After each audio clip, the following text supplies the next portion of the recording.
Welcome back to Movies TV Mad. Of course, you can follow me on Twitter and on Vero at Movies TV Mad. And welcome to Thursday's edition of the DCEU Daily. First and foremost, I want to thank everyone, the new subscribers, the old subscribers, for the reaction to yesterday's DCEU Daily, where I spoke about my reaction to seeing The Batman. In fact, I got a very interesting question on my comments just now, and I'd like to go into this a little bit before we talk a little bit more about this extraordinarily shocking, compelling movie. So one of the questions I got is this better than Nolan's Dark Knight movies? Well, it's interesting. I don't like comparisons. I don't like, is this better than this or is that better than that? Because clearly Nolan did a tremendous job with those films, and I think it would be somewhat disrespectful for me to start saying, oh yeah, much better than Nolan's movies, better than Batman Begins. I mean, it has to be compared to Batman Begins because that was the first in Nolan's trilogy. We can't be talking about The Dark Knight or The Dark Knight Rises. This is the beginning of a trilogy, but actually this is more than a trilogy that Matt Reeves is getting involved in. We're getting Gotham PD on HBO Max. We're getting a Colin Farrell, Oswald Cobblepot Penguin series on HBO Max. And we'll be getting at least another 2 movies after this. This is not just the beginning of a brand new Batman universe. This is the beginning of a brand new DC universe, a DC Earth 2. And I'm sure Matt in the future will be developing other DC characters in this world. And I think what's fascinating about this to me is that because it's nothing to do with the DCEU Earth 1, he can do whatever he wants. You know, we could have a scenario where they do this kind of multiverse strategy and maybe that doesn't work, but maybe they hand over everything to Matt Reeves and he develops Earth 2. So they've got this kind of situation where they can do what they're doing with the multiverse strategy. But if it doesn't work, they've got Matt Reeves over on Earth 2 doing a fabulous job because The Batman is an extraordinary moment. It's Gone with the Wind. It's that moment. It's that moment in movie history where, because you don't get movies like this anymore. This is a shocking movie. It really is. It's something I didn't expect to see. As I kind of briefly mentioned yesterday, it was that drop the mic moment everyone's been talking about at the ending of the movie. Absolutely compellingly shocking. Now, I knew it was coming because people had warned me it was coming, but I didn't expect that. So this movie is truly an immersive, satisfying experience, and I think there's been lots of conversation still that WB are really bad. The Snyderverse, restore the Snyderverse, this, that and the other. Negativity about Batgirl's costume. I don't agree with that negativity, by the way. It's her first costume. She will get one made for her by Michael Keaton's Batman, which will be more iconic looking. That's one she's done for herself, and that's why it looks the way it looks. It's not rocket science, and people know this, but they're just trying to stir up the pot. And this is what people do on the internet, unfortunately. I am a big supporter of what Walter Hamada is doing with the multiverse strategy.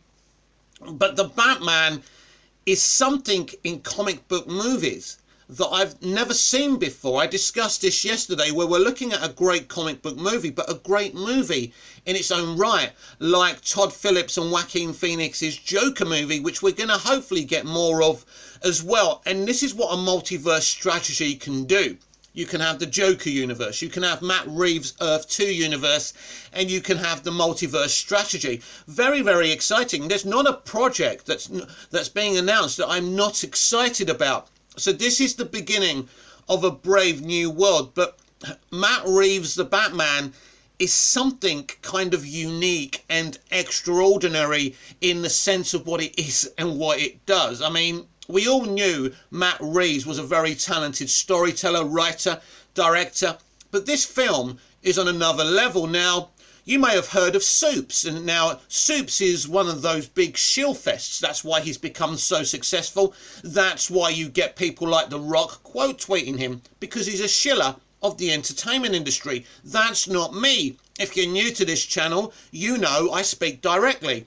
I speak honestly. I'm a genuine person. I'm a genuine fan. I don't need this YouTube channel to blow up. If it did, I'd be very happy, and I'd show respect to my subscribers and my viewers for helping me blow it up, because at the end of the day, a YouTube channel is only as successful as the people who watch it and view it and subscribe to you and comment and share it.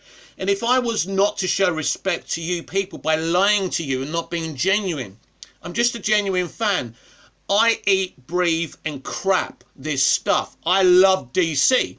I also have the MCU films in my collection, and I think the MCU is okay in what it does. But I don't think the MCU ultimately makes a lot of great movies. I think Infinity War is a great movie, and I think Captain America and the Winter Soldier is a great movie. There's a couple of other great movies within Phase 1. But I think when we look at DC live action in its history, not just the DCEU, most of those movies are great. Superman the movie is a great movie. Superman 2 is a great movie, and that had many production problems back in the day. I think Superman 3 in the afternoon is an okay movie. Superman 4 was a mess of a production, but if you watch it from kind of a non-analytical kind of view, you can even enjoy that. You've got Nolan's Batman, you've got Batman Forever, Batman and Robin, just a bit of fun. Don't take them seriously. You can have fun with them. And then, you've got films like Joker. Then we look at the DCEU. For me, Man of Steel, BVS, the Snyder Cut, great movies, better than anything the MCU have ever done. I'm talking about movies, not franchises. I'm saying that DC live action in its history has better individual movies than the MCU. The MCU has done something. It's created a successful franchise. And I can't deny the success of that franchise, where they can make a piece of shit and everyone goes and shills it. And that's up to you if you want to shill something that's mediocre and ordinary. I mean, Hawkeye, for me, is terrible. I look at something like Superman and Lois. I think Superman and Lois is better than any MCU Disney Plus streaming show. Peacemaker, which I've heard a lot of good things about, lots of information about it, even though I have no access to it here in the UK yet, well, I'm hearing great things about it. So this year is such an extraordinary year. And in the middle of this, at the beginning of this, historic year for DC live action, we have a film like The Batman. And as I say, great comic book movie, but great movie in its own right. It's going to be very successful financially. There's no doubt about that. I think the reviews from, I've seen the film now. You can take it to the bank. The film I saw was just under 3 hours. I think, is it Michael Uslan, who's pretty much a producer on all these films, has confirmed the just under 3 hour runtime as well. Credit to Warner Brothers here, because it was Jeff Johns who went to Matt Reeves at the very beginning. This was pre-Walter Hamada. A lot of things have been said about Jeff Johns. He brought him into the fold. They didn't agree with the direction. We spoke about this yesterday. Matt walked away and very politely said, look, it's your IP. You can do whatever you want with it. But if you're going to give it to me, you've got to allow me to do what I want. That isn't shade thrown onto Jeff Johns or WB. They had their own ideas, but they were smart enough when Walter Hamada came in and said, look, Walter said, listen, I'm building this multiverse strategy. So have another Earth. Do whatever you want with it, Matt. We believe in your genius.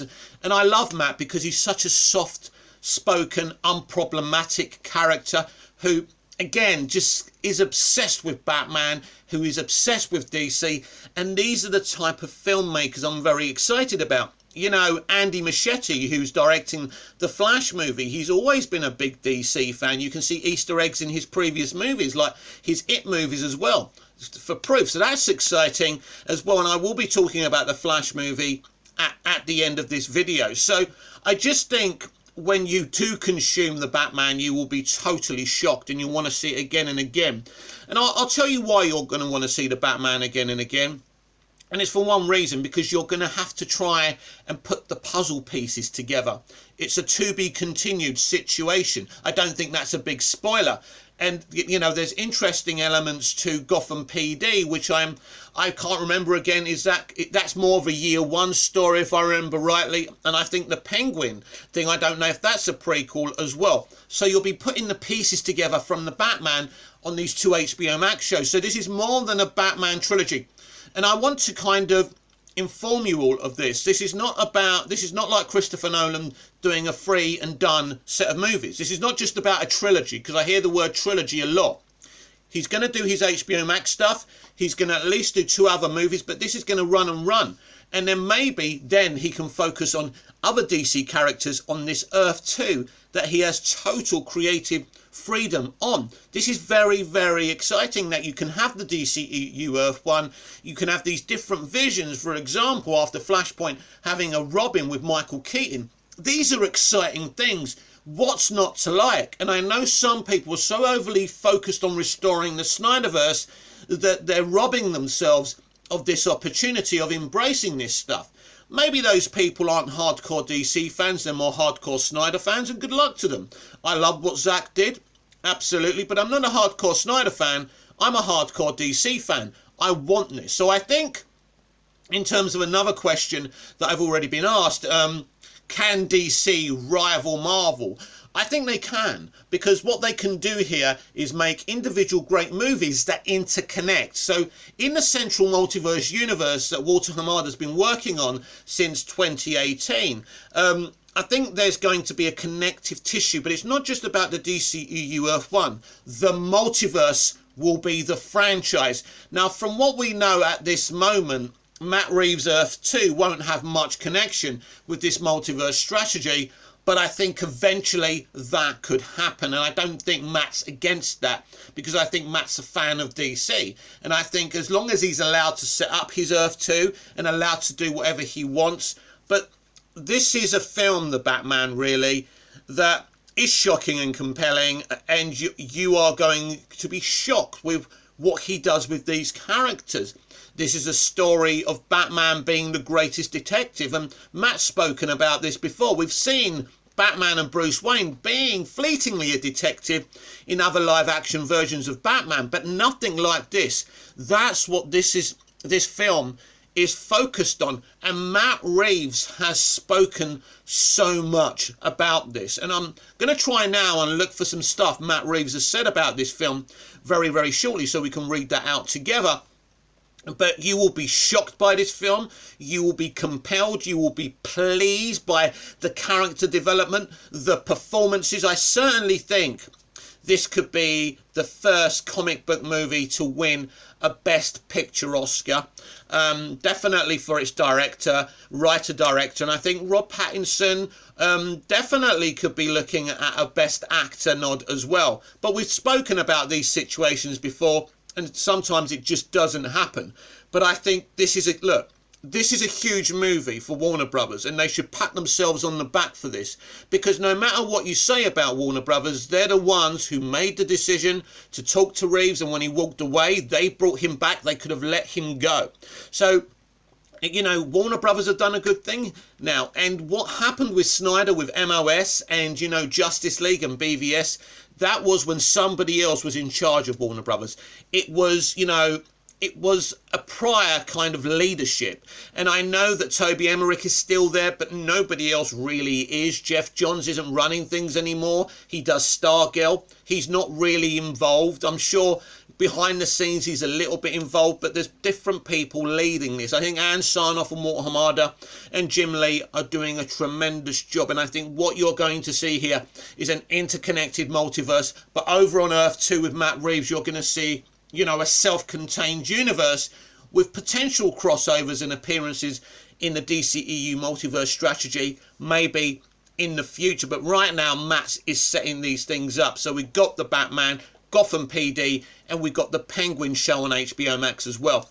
And that, my friends, is just the beginning. So if you want to ask me any more questions about this movie, no spoilers, of course. I'm not going to tell you who appears, if it's kind of a rumour or anything about this film. You do not want this film spoiling.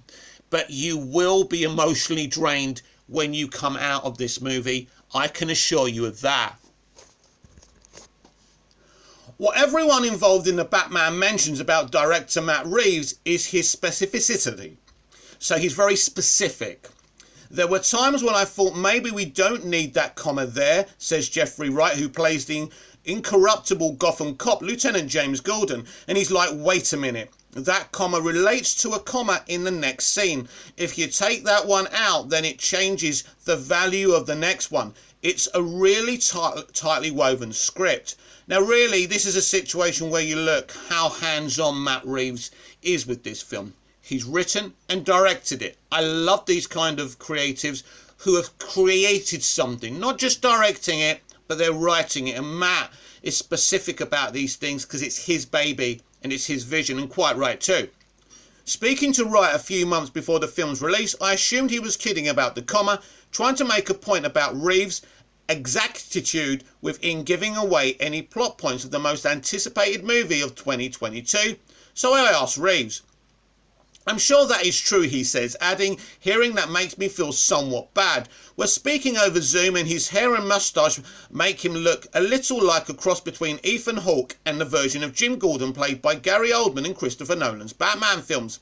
His response, like his thinking about the comma, is patient, deliberative, and a little apologetic for being so deliberative.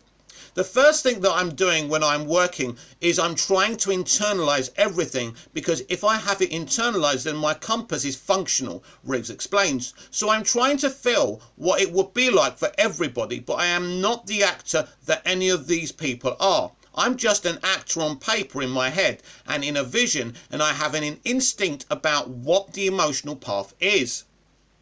When Jeffrey comes in, he has so many great ideas. He's an amazing actor, so he brings something to life. So the last thing I'd want to do is to have him do it the way I would do it, because it won't be nearly as good, he explains. But specificity of the comma has to do with the emphasis, and that is narrative. There are moments when the comma is narrative. The comma is something that sets something apart, that's going to come back in an important way. And this story in particular is the most intricate narrative I have ever tried to tackle. The details really do matter, says Robert Pattinson, who plays Bruce Wayne and Batman, two personalities who are painfully intertwined in the Batman. Pattinson says he was worried at first when Reeves would ask for a lot of takes.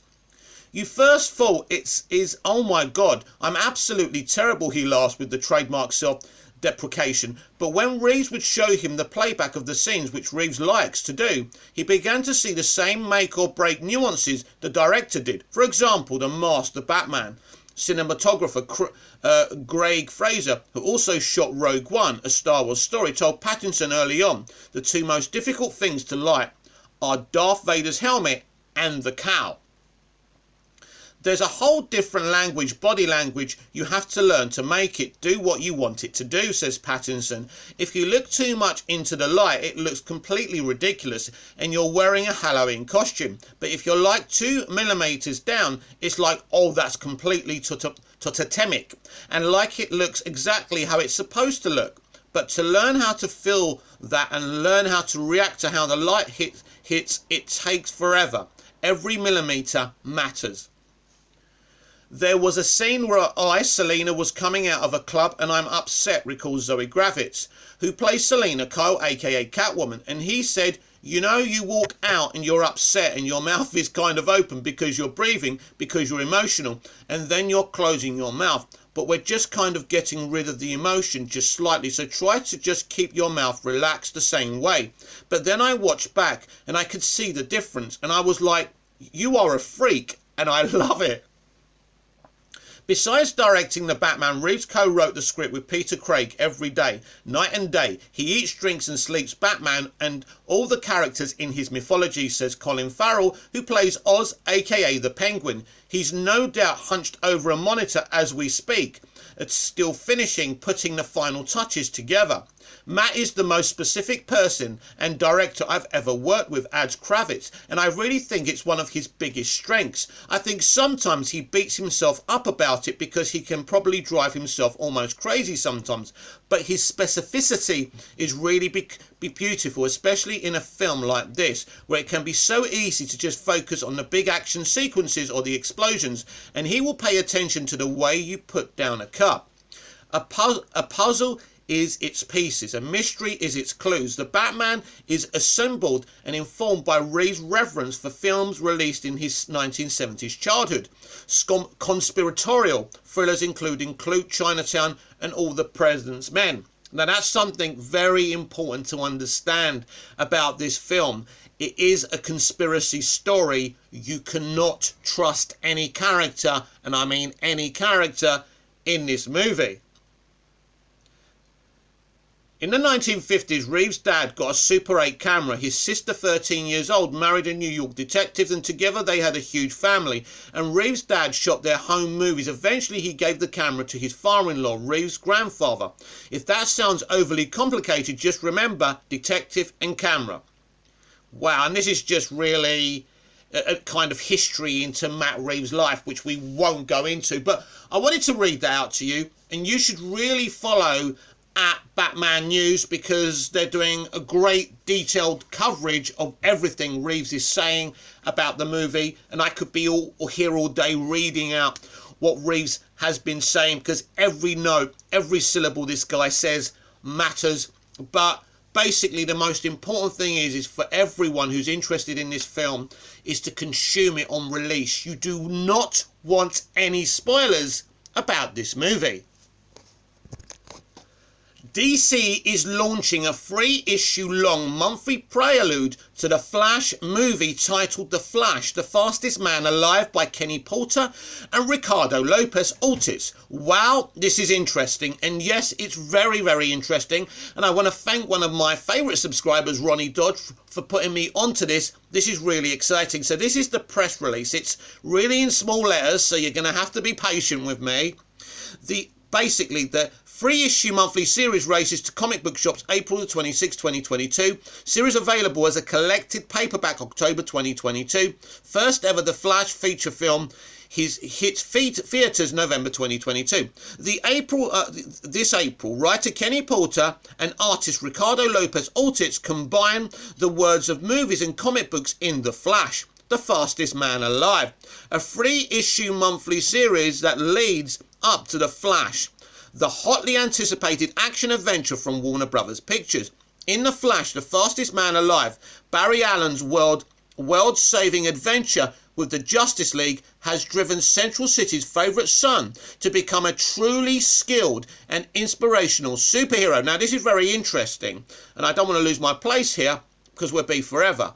But his exploits with the Justice League are famed in this movie when we get to this movie. Now this is very interesting. What Justice League movie? I don't think it really matters. Hopefully it's the Snyder Cut, but they're continuing. This is a continuation from his introduction in Zack Snyder's Justice League, and it's very, very exciting that we're going this way. And I was talking about the continuity of the DC Extended Universe Multiverse strategy going forward, and I'm really excited that he's really famous because of his exploits with the Justice League. The Fastest Man, so basically, where are we? Yeah, but when a new threat by the name of, what's that name? Gerda emerges in Central City, Barry turns to Batman for advice on training to master his powers. Under the Dark Knight's trilogy, the Fastest Man Alive will have to find a way to defeat the metallic menace or be crushed by the Gerda's strength. Sorry about me reading like this. As I say, the writing's really small. So he's going to be trained by Batfleck. That's the Batman who trains him to be able to face this menace. So basically, Batfleck has become a mentor to Barry Allen. That's also very, very exciting. The 48-page debut issue arrives in participating comic book shops and digital retailers on Tuesday, April the 25th, 2022, with a collection of 3-issue series available in October. Issue 1 features main cover by Max Famara with a variant cover by the director of The Flash, Andy Muschietti. How awesome is that Andy's involved in this as well? The Flash arrives in theatres November the 4th, 2022. Issue 2, available in May, will feature art by fan favourite Juan Ferreira, with Jason Howard providing art for the final issue in July. What this kind of prequel comic kind of tells you is that WB are taking this very, very seriously. They're being professional, they're doing the right thing. Zack Snyder also did a Man of Steel prequel comic, if you remember rightly, back in 2013, involving Kara and Supergirl. Now, I don't think that's the Kara we're going to see in the Flash movie, and I think again, I could be here all day trying to theorise which version of Supergirl we're getting in the Flash movie, but this is great. He's going after a hero in these prequel comics. He's going after a villain in these prequel comics. He's well famed now for his exploits with the Justice League fighting Steppenwolf. Again, a great move. The interconnectivity that we want, the interconnectivity the MCU has made fashionable. This is what we want in the central multiverse strategy universe. What Matt Reeves does and other creatives do on other Earths, that's different and that's okay. But the central universe should be very interconnected. So all of this is very exciting. So that just shows me how seriously WB are taking this. And again, I thank Ronnie Dodge for absolutely letting me know. Now, you can follow me on Twitter at Movies TV Mad. So if you see any DC live action news that you'd love me to talk about, please tag me. No DMs. I don't do DMs because we're not protected in DMs, and misunderstandings can happen. But you can tag me on a post or something like that and let me know, because I don't see everything. Sometimes I'm focused on life, you know how it is. So I'm always happy to give you a shout out and read something that you're interested in talking about on DC live action. But for me, we are now entering a brave new world with DC live action. I'm not saying this just to say it, but I believe not only will we compete with the MCU now, but we will destroy them. And it's about time and it's because things are being done properly. Zack Snyder had a vision, unfortunately, that wasn't for everyone. It wasn't mainstream enough. Now, I love what he did, and I wish they allowed him to finish his arc, but they didn't. That's in the past. Go and watch Peacemaker if it's available to you. Watch The Batman. It's a huge historic year to be a DC fan, and we are going to be part of this together. I exposed the leaks from Grace Randolph about The Flash. I told you most of them weren't explained to you in the right way, were explained in a way to wind you up and upset you. They weren't kind of told to you in a truthful way. So basically, there's people out there who are trying to put a kibosh on the excitement that genuine DC fans have for this multiverse strategy and these films next year. So if you choose to be excited for the future of DC live action, do it, and ignore people who are trying to put a dampener, because this is the biggest year in DC live action history. This has been the DCEU Daily here on Movies TV Mad. I'm Mick, your host with the most. Just ask your girlfriends and your wives. Like, share, comment, subscribe, hit the notification bell so you never miss this perfection. And I'll see you again tomorrow with even more DCEU Daily. Until then, goodbye, au revoir, auf Wiedersehen.